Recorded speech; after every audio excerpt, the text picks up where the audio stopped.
Welcome to Distrust and Disparities, Dismantling Black Health Disparities podcast. We examine health disparities that disproportionately affect Black women and Black families. In addition, we amplify organizations and individuals working to dismantle racist health practices and systems to improve health outcomes for marginalized communities. I'm your host, Jasmine Moore, a registered nurse, and I'm joined by my good friend and co-host, Camille White.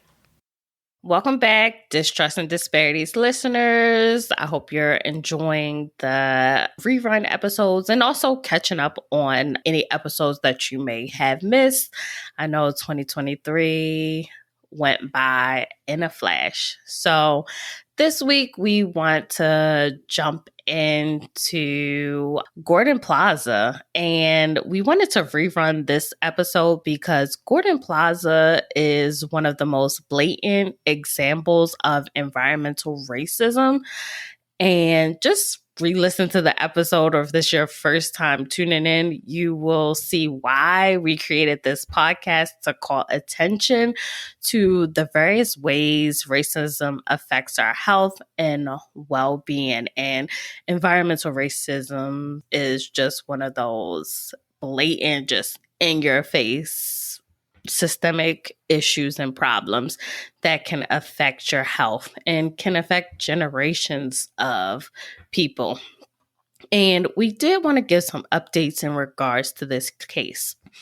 So the residents of Gordon Plaza, which is a subdivision in New Orleans' Desire neighborhood, have been in a nearly 3-decade long fight with the city of New Orleans to relocate them to safer homes. And in June 2023, the New Orleans City Council set aside $35 million in bond proceeds to buy out the 67 properties from residents and to help them move to new homes. And the city has never done anything like this before. And since June, some members of the city council have had nearly 24 Gordon Plaza task force meetings to negotiate details of this process with residents. And because this is taxpayer money, there has been a lot of bureaucratic red tape that residents have had to patiently navigate through. So it's just been a frustrating situation, just back and forth for nearly 3 decades. And then in the fall of 2023, the city hired an appraiser to evaluate how much each property was worth, which again, once you re-listen to this, I mean, what are they going to be worth? Because they were sold homes built on a landfill. So when residents found numerous issues with the first appraiser, they hired another one themselves. And then finally, every resident received their appraisals in an offer letter, which means residents can start closing on their homes whenever they choose to. And then if the city were to buy all of these properties, it would cost about $21 million. So like Jasmine said, they set aside $35 million. So then that leaves money left over in the Gordon Plaza Fund, and residents are arguing that there are more costs involved with moving from one property and to buying another one, which of course anyone who's ever moved understands that there's always added costs.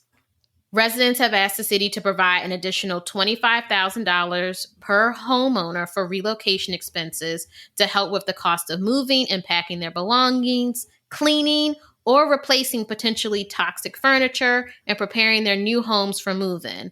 And while the city says they'll pay for a moving company, city officials say there are legal barriers to providing upfront cash to residents, which again, it's very frustrating when the city did this to them.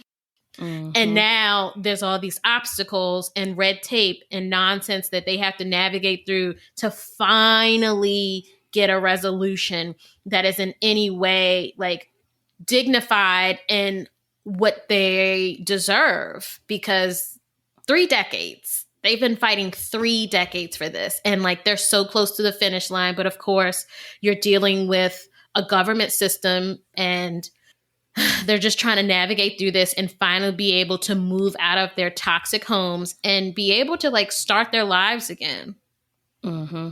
And I'm just thinking, so if you're just giving them money to move, what about money to address if they have any health issues, any concerns, testing down the line? You can't get, children going to school, they're drinking toxic water, you have like fumes coming up in your yard. Like there are people still living in Gordon Plaza on this toxic land. And it's crazy that it's taken this long for something to change. So it's just very frustrating. So I hope this is just the first step, just the beginning. And, I hope nothing like this happens again.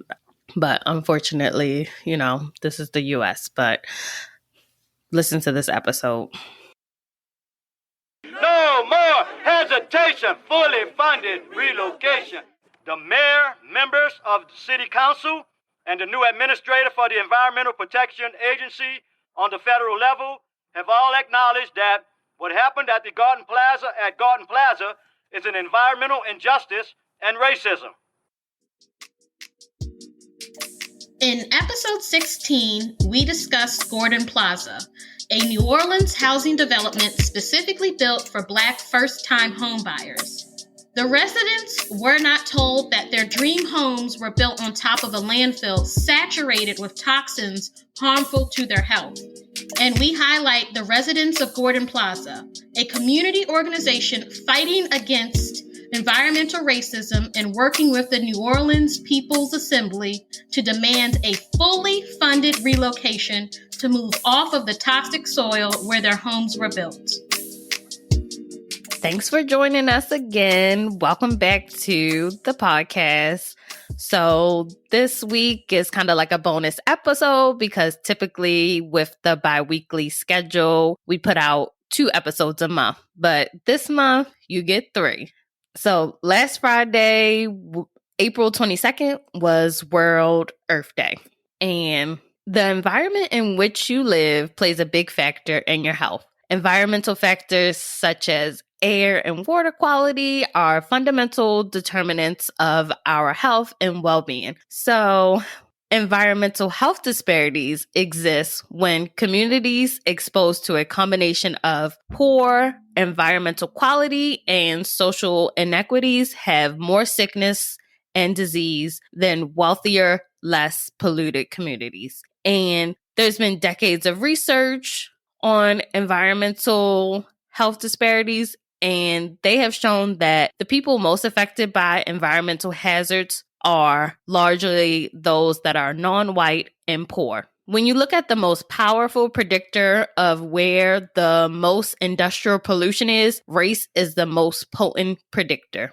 And also, additional studies suggest that Black Americans have lacked political power to block polluting facilities from moving into their neighborhood. And when I was researching a case to discuss for World Earth Day, just the common theme you see is they specifically chose this specific land, this neighborhood, because the people were poor, they were Black, they were minorities. And like I just stated, they didn't have the political power to fight back against these harmful industrial complexes moving into their neighborhood, or what was being done to their neighborhood, having like a landfill built in their neighborhood, or, toxins being dumped, or say like a highway or specific polluting agent being placed in a neighborhood.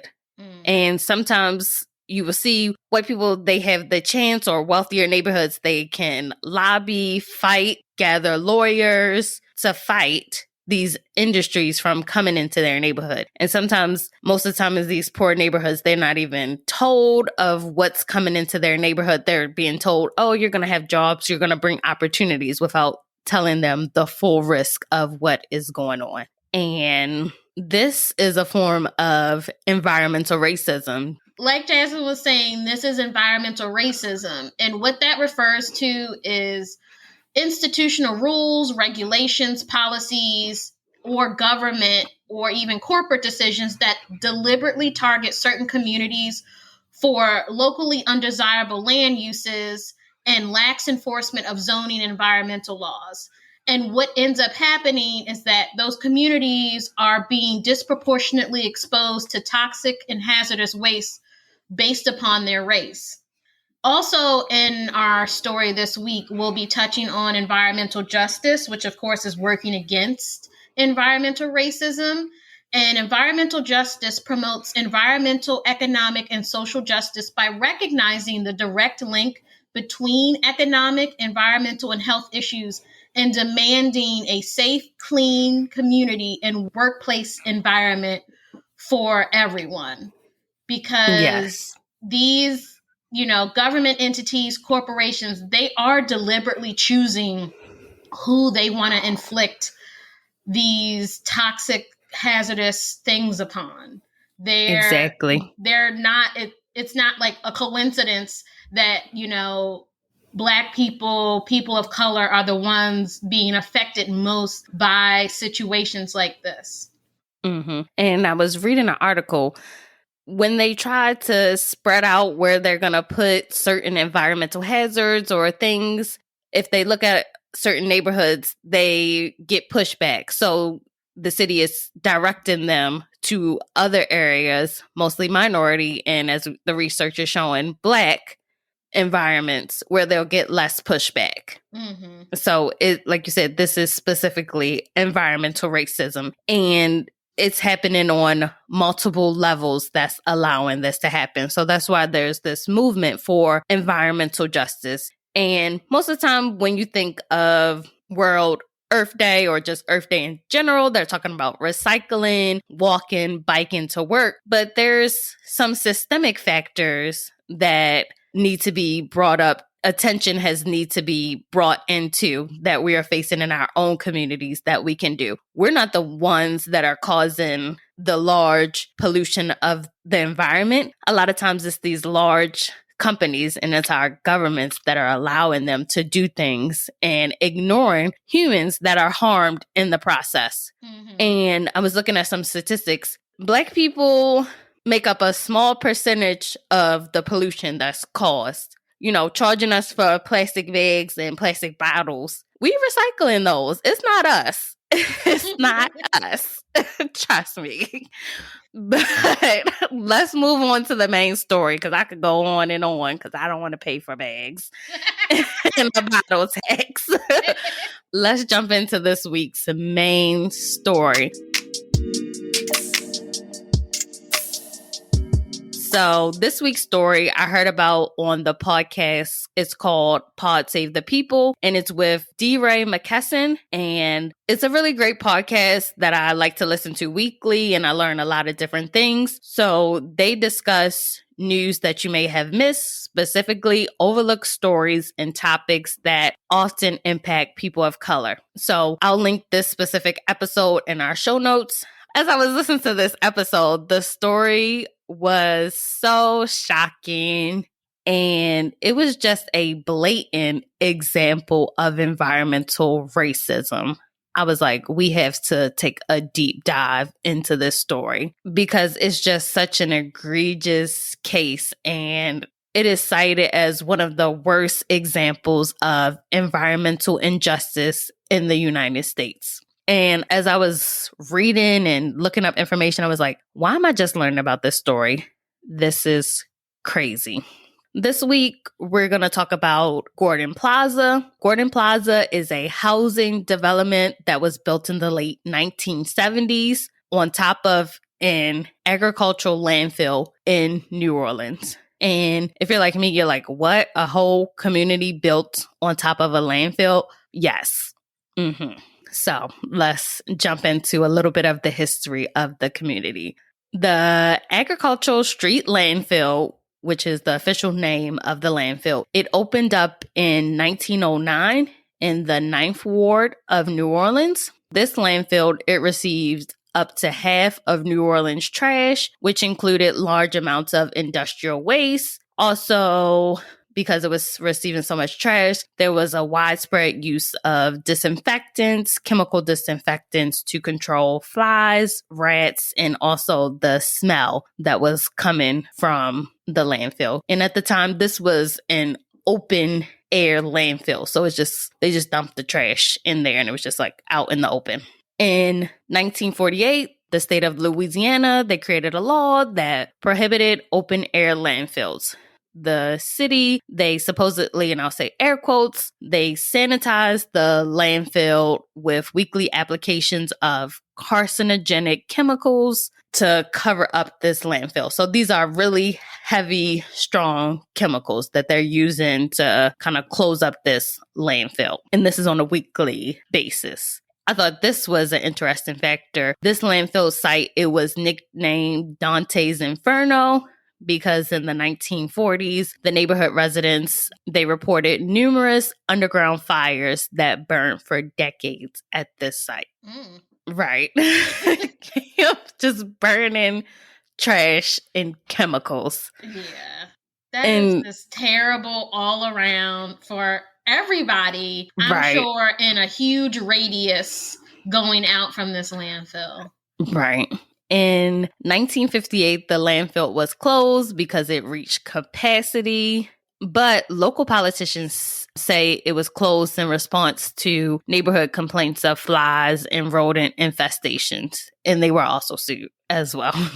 In 1965, they had to open up the landfill for 6 months to accommodate more debris from Hurricane Betsy. After the hurricane, the dump was closed again, so they burned it, covered it with a layer of the city's incinerator ash, and they grinded it into the earth.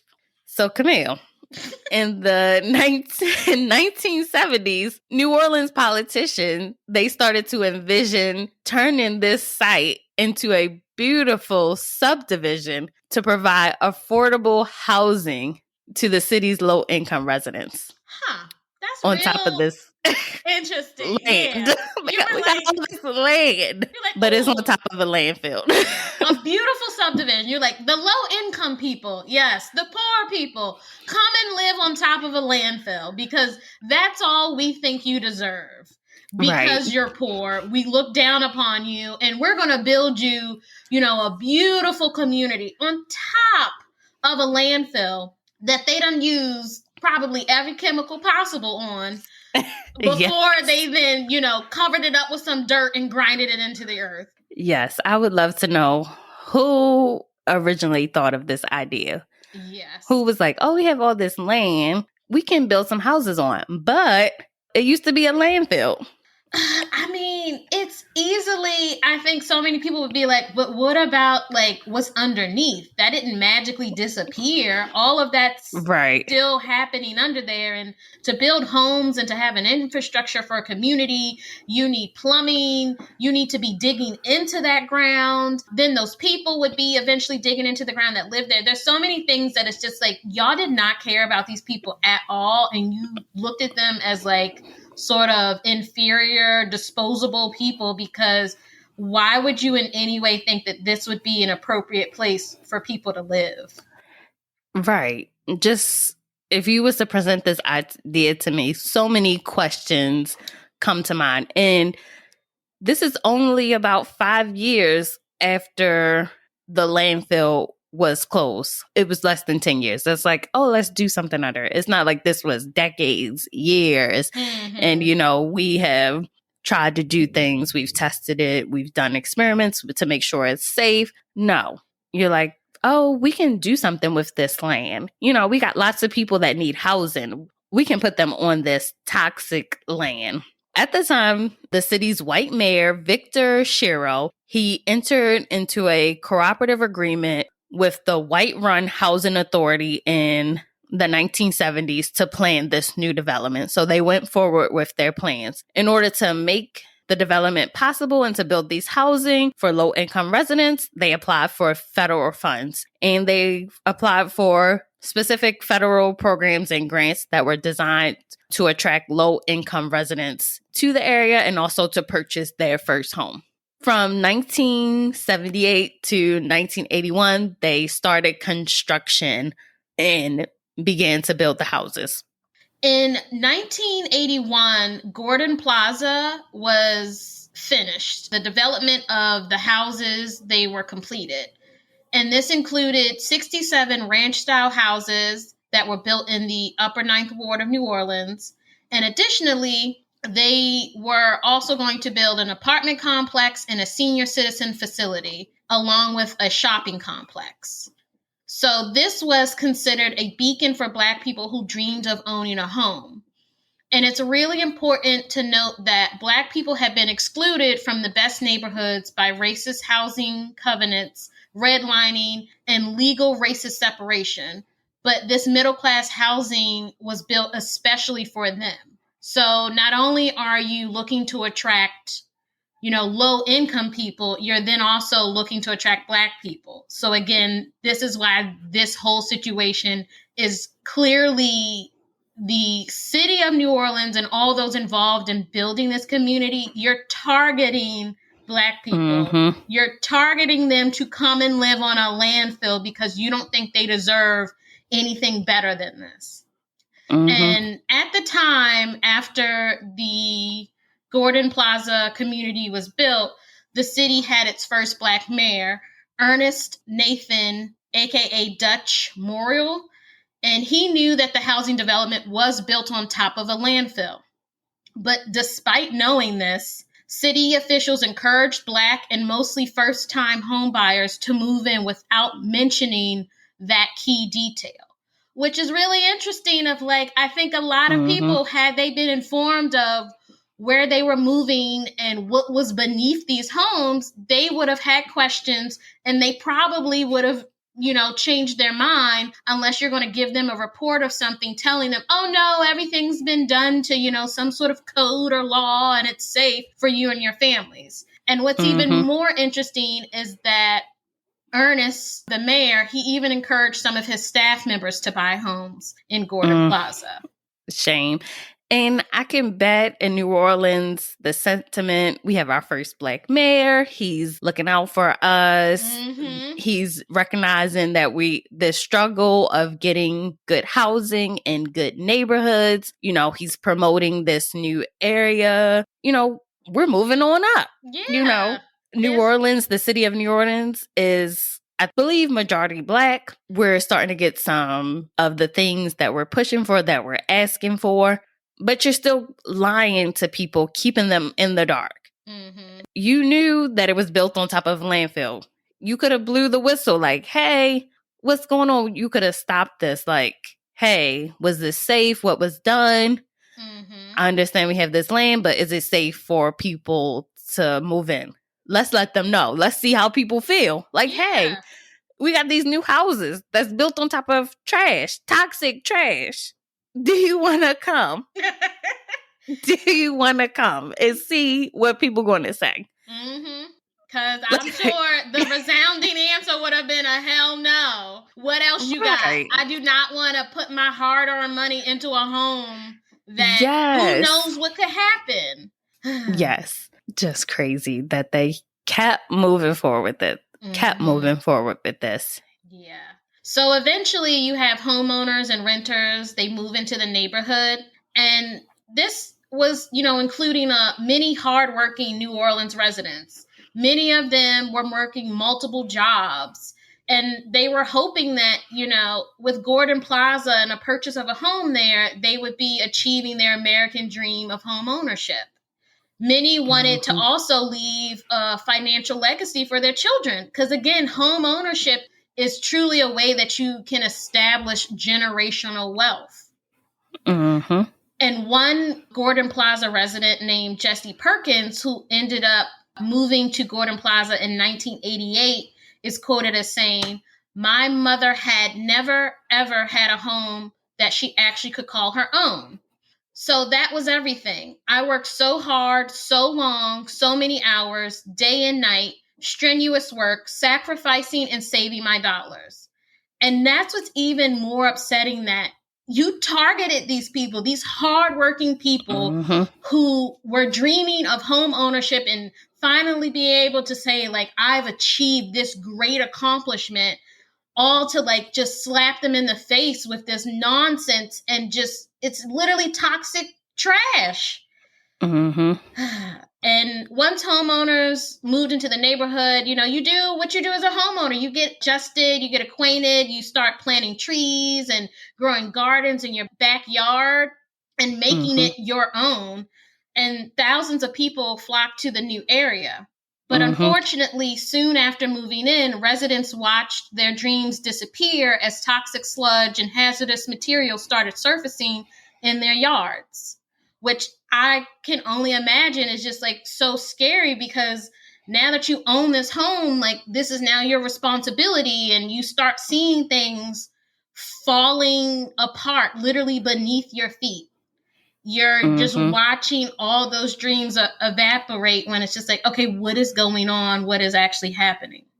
Yeah. People reported as they're planting these trees, they're digging up, cans that have X's on it, or things are just popping up from the soil. They're seeing like vapor fumes just come up from the soil, and they're like, what is going on? This is not normal.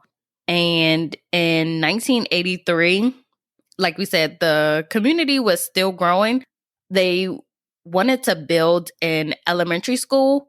So in 1983, they tested the soil that they were going to build the elementary school on. And they found potentially hazardous materials in the soil. So state environmentalists, they recommended further testing of the air and soil in the whole community of Gordon Plaza. Eventually, they ended up still building the school, and it opened up in 1987. But before even building the school, federal, state, and independent toxicology studies, they found high levels of lead, arsenic, mercury, coronium, toxins, polynuclear aromatic hydrocarbons, a whole bunch of toxins. Over 140 toxic substances, including 49 known carcinogenic toxins in the soil and water of the Gordon Plaza community. Additionally, harmful amounts of pesticide chemicals were being used in the area in really large amounts in order to protect residents from harmful insects and rodents. Once they were getting the results that were showing that the soil was toxic and poisonous for humans to be living on, growing trees, eating the fruit from those trees, environmentalists and health consultants, they warned the residents of the possible effects of living on land that was basically saturated with poison. Some of the effects included neurological disorders, memory loss, stomach ailments, cancer, heart problems, reduced lung function, and also developmental problems in children, along with a whole host of conditions. Eventually, a number of health risks they started developing amongst the residents of Gordon Plaza.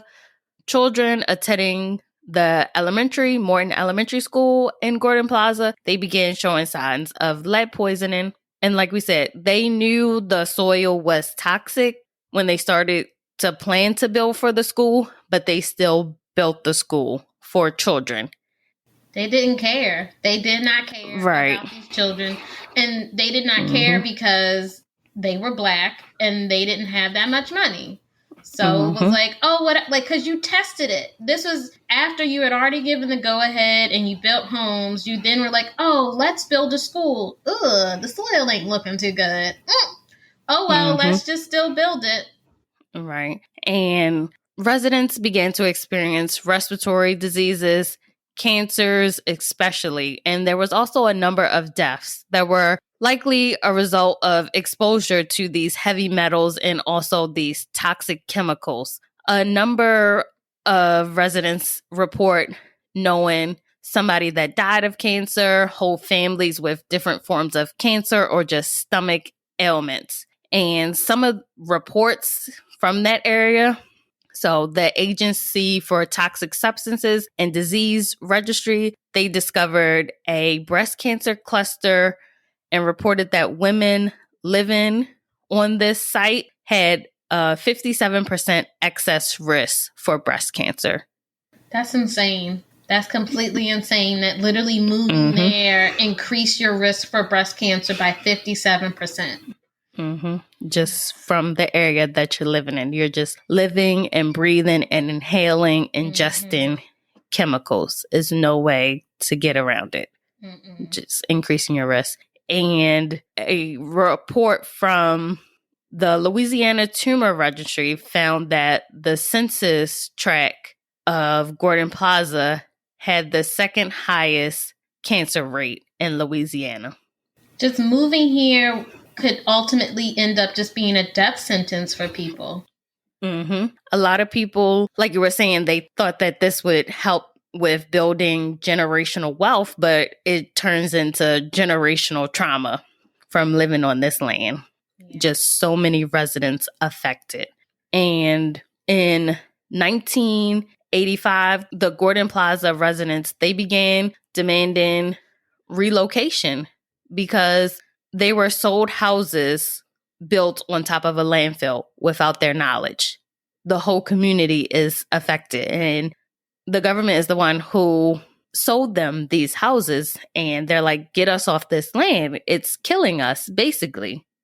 And you may be thinking, how could they not know what was being done?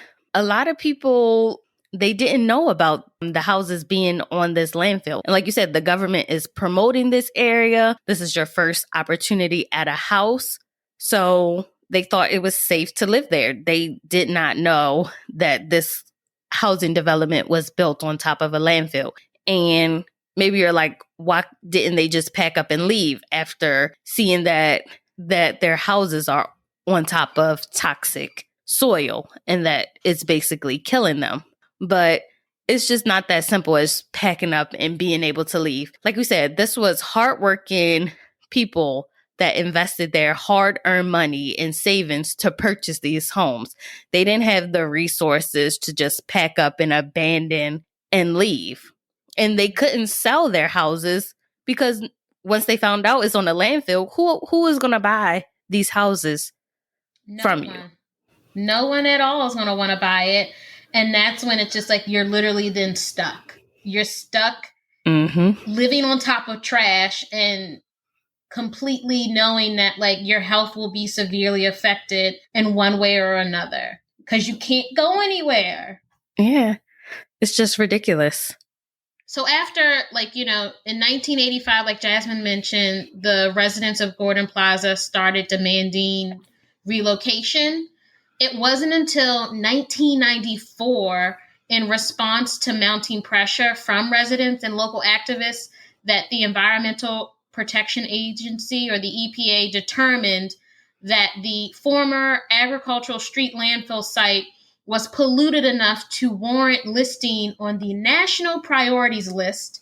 And that ended up qualifying Gordon Plaza site for Superfund status and funding. And so a Superfund site is basically a place where hazardous waste is dumped, including manufacturing facilities, processing plants, landfills, and mining sites. And it is deemed a Superfund site when no company is held liable for the cleanup, or the company can't afford to do the cleanup, and then the government steps in and funds the cleanup process. So it took way too long in the first place, but finally in 1994, the Gordon Plaza area, because it was on top of the Agriculture Street landfill, it was deemed a Superfund site. But, this is the same EPA that tested the soil in 1986. They tested it and knew way back when what was really happening on the Gordon Plaza site. You knew exactly what was going on, but you allowed a housing development to be built there. You allowed a school to be built there. Right. And you never informed the residents of the test results. So the residents of Gordon Plaza, they don't trust the government or the EPA because they were lied to for over 9 years. You're now trying to come in and say, oh, we're going to do some tests now. And yes, we're deeming it to be this issue. But what the hell? You knew from the get-go. You're just trying to save face, I feel like, now, to be like, oh, yes, now we're going to acknowledge this. Right. In 1986, remind you, EPA stands for Environmental Protection Agency. Protection. They tested the soil. And I bet you when they tested the soil, it came up with what we said, over 140 chemicals and 49 of those being carcinogenics. But you still approved the city to build houses on top of this land. And not even a decade later, or about a decade later, you're declaring it a Superfund site, saying that it's a hazard and that it needs to be cleaned up. Can you imagine being a resident there? You were told it was safe to live here, to purchase homes, to plant trees, to do all this. You weren't told that your house was built on top of a landfill. And now the EPA is coming in and they're like, this is a contaminated site. I wouldn't trust anybody. Like, you just need to pack everybody up and move them as quick as possible. Yes. You need to immediately send in, I don't know, any sort of resources, the National Guard, to help people pack up their homes, supply them with moving boxes, U-Hauls, put them up in a hotel, and then figure out how in the world you're going to pay them their money that they are due so they can go and find much better homes in a much better location. But instead of relocating them, government officials refused residents' demands to help them relocate. And that didn't make any sense because their homes had lost any and all appeal they ever had and nearly all of their value. The properties are almost impossible to sell because of the contamination. So what is your next option then? What is the solution here? Because it can't be to leave these people. Y'all sold them this, so you need to take it back and pay them in full. Right. You would think that would be the solution, but let's tell you what the government does, because we know what the government should do, but let's talk about what the government did. In addition to retesting the soil and reconfirming that it's toxic, clearly, for the umpteenth time, it's toxic. Right, it's toxic. So between 1997 and 2001, the EPA, they began partial remediation. The EPA, they began to replace 2 feet of topsoil throughout Gordon Plaza. 2 feet of topsoil. 2 feet. 2 feet. Like I said before we started recording, we bury people 6 feet deep. How in the world is taking 2 feet? 2 feet of soil up and going, we're going to put some new soil right on top when we took that off. We're going to make things better. Magically, everyone's like, what? 2 feet. Cancer is going to go away and their house is going to be worth money again? 2 feet. We just going to replace 2 feet. I read this and was like, are you serious? So they're only replacing 2 feet of topsoil, but they only clean up approximately 10% of the entire Gordon Plaza facility. So they only clean up exposed soil. So they leave out things such as under people's homes, sidewalks, road, and any other developed surface. So they're only replacing 10% of the soil in undeveloped areas. People aren't living in the undeveloped areas. There's no way to, you're just kind of like, say you drop your whole food on the floor, like a cake on the floor, you pick it up and you just scrape the top off. And you're not even scraping all the top off. I don't even have an analogy for this. The cake analogy works because imagine you drop a cake on the ground and the ground is filthy, like absolutely filthy. And you pick it up and you scrape off like a good chunk of the icing, but not the majority of it, just what you can visibly see. But then you go, we're going to slap some new icing on top, ignoring that underneath that is like hair and dust and skin cells and whatever else was on this filthy floor in terms of bacteria that we could not see. And then you went here, now eat this cake. It's perfectly fine. You'll be good to go. Like you couldn't. Who came up with this idea? One, who signed off on this idea? Two, and why the hell did they think that this was acceptable? Because it's underneath the homes, it's underneath everything, and you only cleans 10%. You're not even cleaning. I don't even know why I'm calling it cleaning. It's not cleaning. You scraped up 2 feet of soil and put down some new soil. What is that going to do? Right. And to build off of this cake analogy, imagine it costs you $10 to buy a whole new cake. Mm-hmm. But instead of buying a whole new cake, you spend $30, $50 dressing up this dirty cake. Is what you do. Make it make sense. You can buy a whole new cake, or we can bedazzle this dirty cake. So, like we said, the majority of the residents, they wanted to be relocated. Mm-hmm. But rather than pay an estimated $12 million for relocating the residents, they spent $20 million for this partial soil swapping. That's what they did. And then it makes sense. You spent $20 million for some new dirt is what you're telling me. Right. And on top of that, they told residents they can go about their normal lives as they're shifting around this dirt.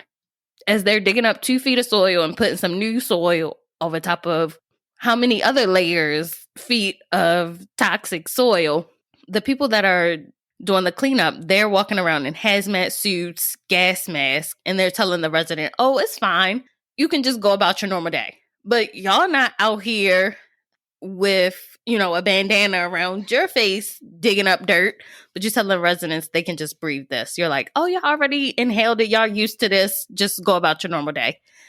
The residents is like, this is a slap in our face. It is.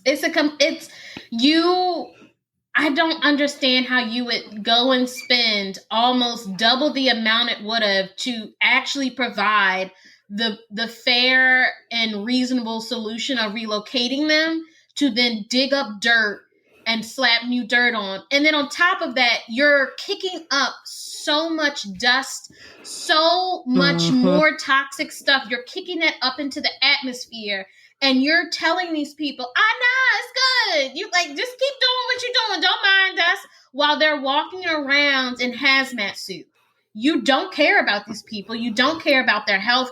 You just see them as disposable. I don't think you even see them as human beings, because why would you do this to them? It's just crazy. It's just egregious. Like, how did they think this was okay? You can't care about people. You can't. You have no respect for human life at this point. In 2004, the homeowners, cancer patients, children, students, and teachers of the elementary school, as well as administrators, they joined a class action lawsuit against the developers of the property and the city. City officials, they tried to deny being aware of the contamination and that the site was built on top of a landfill. But during the proceedings, city workers testified that the soil was tested before it was built. Yeah, did y'all think that would magically disappear the proof of the multiple tests that y'all did over the many years that this stuff was happening? You just went about it deny, because you don't want to take responsibility. Right. And they knew they tested the soil and that the soil was toxic, and they required the developers, before they came in to build that land, they told them to add 2 feet of topsoil before constructing. I don't know if it was 2 feet, but they told them, throw some fresh dirt on top of the landfill before you build the houses. Y'all knew it was bad, but y'all were like, let's throw some fresh dirt on it. And so here's where that first keep it moving. Dirt idea came from. That's what they did originally. And then they were like, ooh, maybe something happened to that dirt we added in the 70s. So then y'all came around in the 90s, early 2000s, was like, ooh, let's just add some more fresh dirt, because that's going to solve the problem. So you literally already knew that was a terrible idea, but you still went through with it anyway. Mm-hmm. And some details that came out during the proceedings: in a 1985 meeting, environmental consultants hired by the Board of Education, they advised members that the site may pose an unacceptable risk to construction crews, school children, and staff. So they told them not to build the school, but they still built the school. They recommended, because I guess they were still pushing, we need to build a school. They recommended digging up 3 feet of soil at the site and replacing it with at least 2 feet of fresh topsoil, and also installing a 6 to 12 inch clay barrier to separate the topsoil and the contaminated soil. So putting this extra barrier to basically keep the fresh dirt from mixing with the toxic dirt and basically becoming toxic dirt. So they told them, hey, you still want to build a school? It's not a good idea. We don't recommend it. It's not good for anybody. But as they were constructing the school, they did away with the clay barrier to cut costs. Oh. They were like, forget it. It's too expensive. We don't care about these people. We don't care about these children. We're talking about elementary school children. Right. It's so terrible. It's disgusting. It's like, ugh. And the Judge Ramsey, that was presiding over the case, she described the behavior of city officials as shocking. And especially when it came to the school boards, it's particularly offensive because children are involved. And she also pointed out that the residents, some of whom are the most underrepresented in our society, they put their trust in the city and they lied to them and put them in danger. And there was so much evidence that they knew that they should not build a community on top of this landfill. They knew it was hazardous. 2 months after the trial began, the judge, she ruled in favor of the plaintiffs. She awarded $90 million in damages, and approximately each person was to receive up to $50,000 for mental stress. Based off this settlement, residents would reportedly get approximately $140,000, and students, teachers, and administrators would get up to $40,000. That's a big settlement that they won, but it still doesn't reverse the health damages and consequences of living on toxic soil. You've now inflicted on these people lifelong chronic illnesses, if they even survive those. So literally no amount of money, especially in America where you have to pay for health insurance to then even have the opportunity to go and receive treatment, and then whatever the health insurance company doesn't pay, you're paying out of pocket. It would just have to be a limitless amount of money to make sure that these people are properly taken care of. That it's no amount of money would help save them and reverse, their cancer or their respiratory problems. And you would be excited you won this case, but like you said, it doesn't reverse the damages. But it's like, hey, at least I will get money to move my family off this land, and that future generations won't have to live on this land. I can go somewhere else. But this court hearing, it was just the beginning. You would think after being intentionally lied to and poisoned that the residents, they win this case, they would get justice. But it was only the beginning. City officials, they spent so much time appealing the decision, fighting the residents, and going back and forth to appeal this decision so that they don't have to pay. To make matters worse, in 2005, New Orleans was hit by Hurricane Katrina. So Gordon Plaza was completely flooded, and I told you how they replaced the topsoil and all that. That was washed away. Some of the residents, they left. They were forced to relocate because they couldn't return to their home. So the city, they tore down the apartment complex as well as the senior center, but still homes remained. Most of the homeowners, they still hadn't received any money from the city. So they hoped that their disaster insurance would basically end everything. They were like, okay, we haven't got our money from the city, but our homes are damaged beyond repair. Hopefully we can get some money from insurers and finally be done with this nightmare. But the insurers, they would not buy the homes or give them any money because they were on contaminated ground. They can't win. They literally can't win. And it Yes. just makes no sense where it's just like, okay, you have insurance. Because then to turn around and go, nah, we can't accept that. We can't help you. You were paying into a premium, but we can't help you because your house is on top of a landfill. So you got to go seek money elsewhere.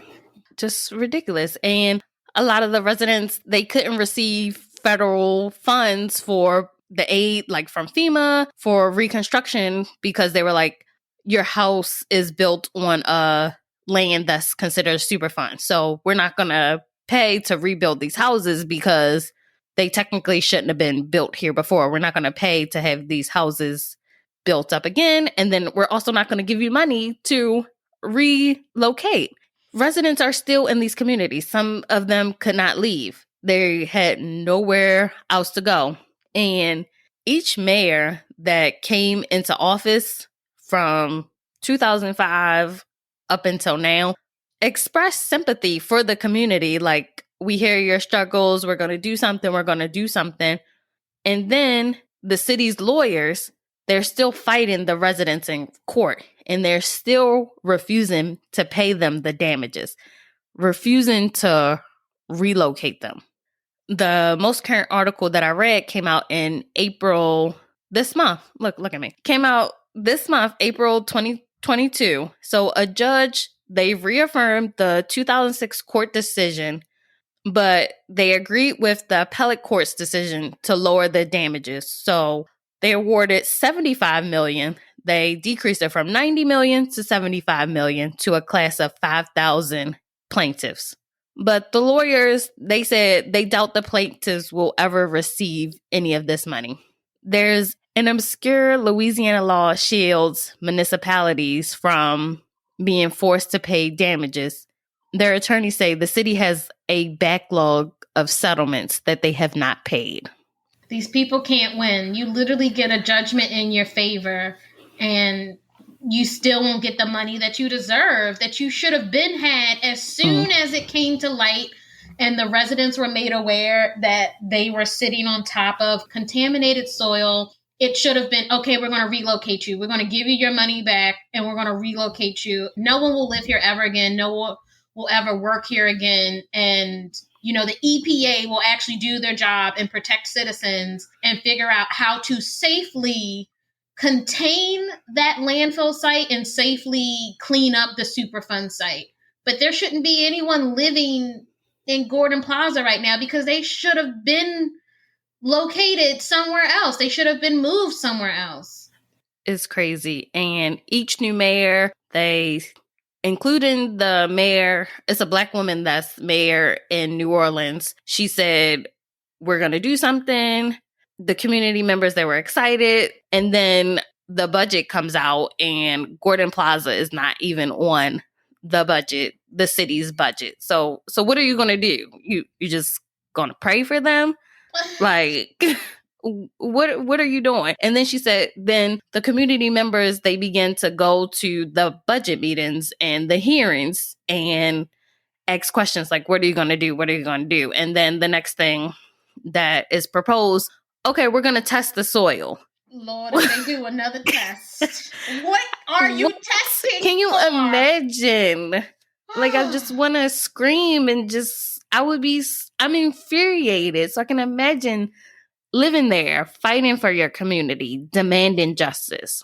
And it's just this constant cycle of nonsense and because of it, you're dealing with the government and city officials. You're just getting, another person that will make promises that then will not keep them and pretty much ignore you and look you dead in your face and tell you lies. It makes no sense. And it's so frustrating, and you're just so angry for them.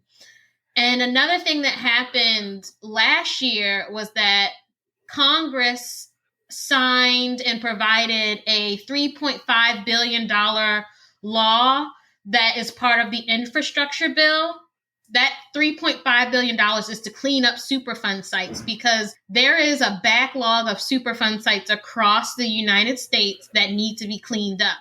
Again, the EPA is now considering another round of testing that could finally lead to a relocation. Again, what are you testing for? It's not like, Mother Earth is like, yummy contaminated landfill. I'm going to make this clean for y'all. And magically everything's hunky-dory. That's not what happens. You just shoved toxic stuff into the earth and it still remained toxic. It's not going anywhere. Nothing's changing. You need to just put some funds in these people's hands so they can leave.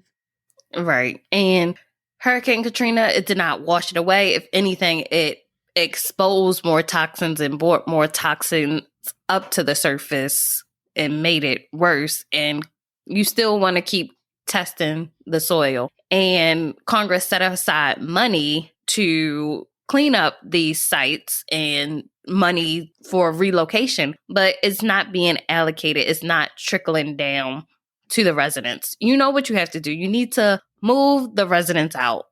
Why is it decades that people are still living on this land? Or if they have left, they're in debt.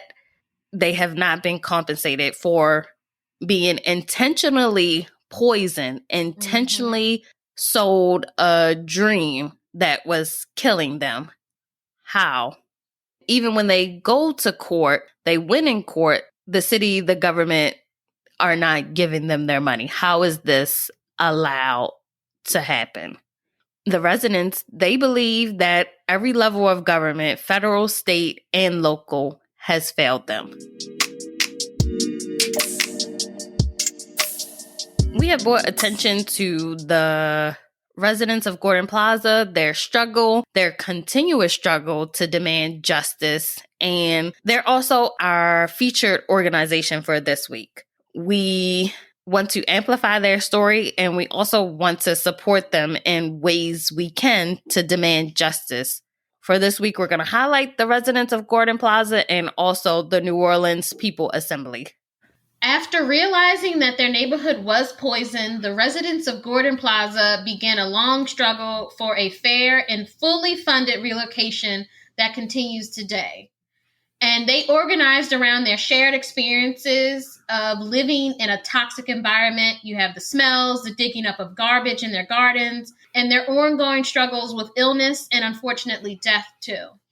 In 1994, the residents formed the Concerned Citizens of Agriculture Street Landfill and began to forge their own path to safety.